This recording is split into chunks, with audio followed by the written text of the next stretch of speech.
Saudara-saudara yang kekasih di dalam nama Tuhan kita Yesus Kristus, bukan klasisnya yang harus berubah, bukan modramennya yang harus berubah, bukan runggunya yang harus berubah, tetapi yang harus berubah adalah bagaimana kita memahami keterpilihan kita, keterpanggilan kita sebagai orang Kristen, sebagai orang yang sudah mendapat anugerah yang luar biasa dari Tuhan kita itu. Kalau ini belum kita sadari, maka keuangan akan menjadi sebuah persoalan.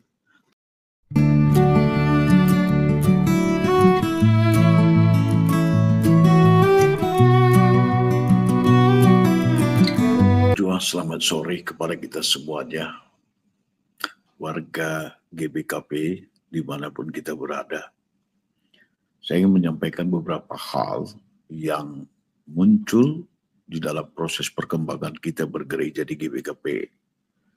Dari diskusi-diskusi yang kami adakan dengan mengundang beberapa orang pendeta yang hadir di dalam acara cakap-cakap cerdas dalam acara podcast, maka tergambarlah sekarang bagaimana situasi kita di GBKP. Ya, situasi yang menurut kami ini harus kita sikapi dengan kritis. Ya, kalau tidak, maka kita akan semakin terjerembab di dalam, katakanlah, di dalam fakta atau kasus yang sedang berkembang. Pertama adalah bahwa saat ini secara keuangan GBKP itu digambarkan memasuki daerah yang sulit, dan saya ingin menyampaikan dua faktanya. Fakta yang pertama itu adalah bahwa seluruh keuangan GBKP saat ini 85% itu habis untuk dipergunakan untuk rutinitas kebutuhan personel yang ada di GBKP, sehingga sisanya 15% lagi itulah yang bisa dipakai untuk melakukan program-program pelayanan, dan ini tentu saja sangat sulit sekali. Lalu yang kedua adalah adanya kejadian baru-baru ini di mana di salah satu klasis kita di Pulau Jawa itu ada uang setoran yang seharusnya sudah ditransfer ke rekening modramen, tapi itu belum dilakukan, bahkan akhirnya uang itu hilang. Uang itu hilang karena dipergunakan oleh seorang yang bertugas sebagai petugas untuk mengumpulkan uang tersebut. Nah, belum sempat uang itu ditransfer ke rekening modramen, maka uang itu sempat dipakai oleh dia. Dan ternyata habis lebih kurang 2,1 miliar. Nah, ini dua fenomena keuangan kita ini yang menurut saya harus kita sikapi secara kritis. Di samping itu juga bahwa ini saya mengamati bahwa kebersediaan kita untuk memberikan kolekte yang lebih besar, persepuluhan, pengatakan bujur, ucapan terima kasih, dan yang lain-lain, itu masih sangat rendah. Belum merata di seluruh GBKP, sehingga kita tetap berada dalam kesulitan mengenai keuangan. Ya, dibandingkan dengan gereja-gereja yang lain yang seumuran dengan GBKP misalnya, itu boleh dikatakan keuangan GBKP ini mungkin salah satu yang paling banyak mengalami tantangan. Dan dalam perundungan saya, saudara-saudara yang kekasih dimanapun kamu berada, para presbiter, para pengurus kategorial, dan juga seluruh jemaat GBKP, saya melihat bahwa sebenarnya masalah kita adalah masalah di spiritualitas kita sebagai seorang Kristen, dan juga bagaimana kita mempraktekkan spiritualitas itu di dalam kehidupan kita. Ya, khususnya spiritualitas kita itu dalam praktek memberikan kolekte, memberikan persembahan, memberikan persepuluhan. memberikan sumbangan-sumbangan untuk ya yang namanya itu pembangunan gereja dan lain-lain. Memang misalnya dalam acara-acara pengumpulan gereja yang saya ikuti, saya pantau, saya lihat bahwa dari target keuangan itu khususnya di Pulau Jawa ini itu selalu tercapai, ya selalu tercapai. Namun pertanyaan berikutnya, ketika seseorang itu bersedia memberikan komitmennya katakanlah 200 juta atau 500 juta, apakah itu bukti bahwa spiritualitas dia sudah meningkat? Atau 200 juta, 500 juta, 1 M yang dia berikan untuk pembangunan gereja A misalnya melalui lelang-lelang, itu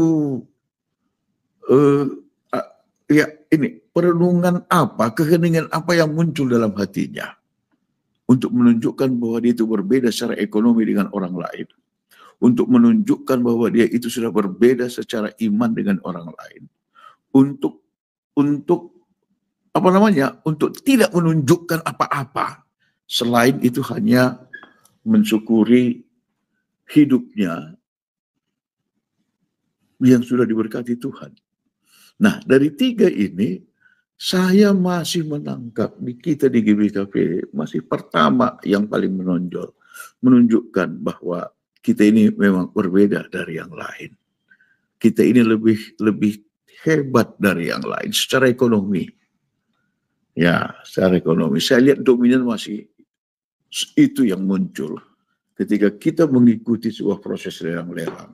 Ketika kita memberikan sumbangan kita lebih tinggi dari yang lain, maka yang muncul dalam hati kita itu bukanlah sesuatu memang ini yang harus saya lakukan sebagai bentuk spiritualitas, bentuk dari ya bukan untuk tujuan apa-apa gitu ya.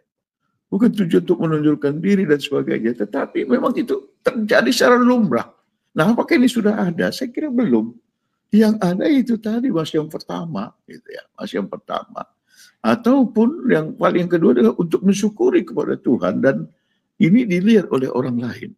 Nah, kalau memang masih seperti itu, saudara-saudara seiman, saya menangkap kita belum sampai kepada kedewasaan iman yang ditunjukkan dengan spiritualitas yang lebih tinggi. Belum.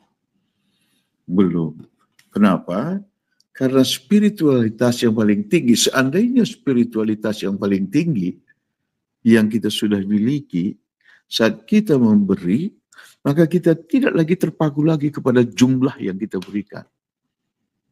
Tidak terpaku lagi pada jumlah yang diberikan. Bahkan ketika kita memberikan jumlah yang membuat kita menderita, setelah memberikan itu, tetapi kita diam, tetapi kita tetap bersyukur kepada Tuhan, barangkali inilah yang paling ideal. Ya.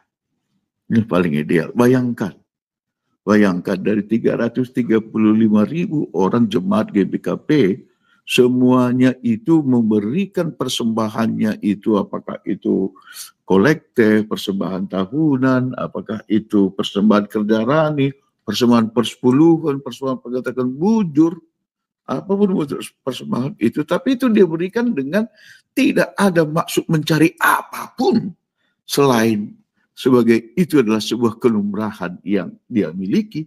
Bahkan ketika dia menderita pun setelah memberikan persembahan itu, dia tetap tetap merasakan memang itu yang harus dia lalui gitu ya.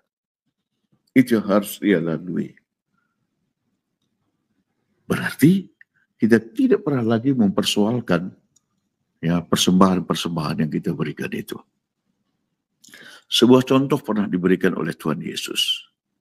Ketika dia mengatakan persembahan dari janda ini, itulah yang paling besar hari ini, saat ini. Ketika dia memberi contoh seorang janda yang hanya mempunyai 2 keping uang, dan dua-duanya dia persembahkan. Dan setelah itu, dia tidak merasa apa-apa. Dia sudah melakukan apa yang dia sadari sebagai bentuk dari keterpilihan dia, kekristenan dia, keberadaan dia sebagai janda, sebagai Kristen, sebagai orang yang sudah diberkati oleh Tuhan. Itu kan contoh. Itu kan contoh. Nah, apakah kita saat ini menurut kamu sudah menjadikan contoh dari janda itu sebagai alasan, sebagai filosofi, sebagai teologi, sebagai spiritualitas ketika kita memberikan persembahan itu? Saya kira belum. Maka ketika ada kekurangan uang, ketika ada uang gereja yang hilang, itu semua muncul akarnya sama. Spiritualitas kita itu belum sampai ke situ. Belum sampai ke situ. Jadi ketika kita ingin memperbaiki keuangan GBKP, saudara-saudara yang kekasih di dalam nama Tuhan kita Yesus Kristus, bukan klasisnya yang harus berubah, bukan modramennya yang harus berubah, bukan bendera runggunya yang harus berubah, tetapi yang harus berubah adalah bagaimana kita memahami keterpilihan kita, keterpanggilan kita sebagai orang Kristen, sebagai orang yang sudah mendapat anugerah yang luar biasa dari Tuhan kita itu. Kalau ini belum kita sadari, maka keuangan akan menjadi sebuah persoalan. Tapi coba bayangkan, seperti janda tadi. Seandainya pun aku mati dan tidak bisa makan lagi karena aku sudah mempersembahkan hartaku, sisa hartaku ini, ya nggak apa-apa. Kan ada Tuhan yang memeluk aku. Kan ada Tuhan yang mengasihi aku. Kan ada Tuhan yang hadir di dalam penderitaanku, di dalam kelaparanku, di dalam keterpurukanku. Kalau ada kesadaran seperti itu, nandai Bapak Turang Raslina, apakah kita menjadi menderita? Saya kira tidak. Saya kira tidak. Orang yang paling menderita, orang yang paling sengsara, orang yang paling hina pun dalam hidup ini, kalau di dekat dia ada Tuhan Yesus, maka itu tidak jadi masalah. Itu tidak jadi masalah. Bahkan itu yang diharapkan. Tuhan Yesus pernah mengkritik Marta yang sibuk menyiapkan makanan. Tetapi saudaranya Maria sibuk mendengarkan Tuhan Yesus. Yang dipuji pada saat itu bukan Marta, tapi yang dipuji pada saat itu adalah Maria.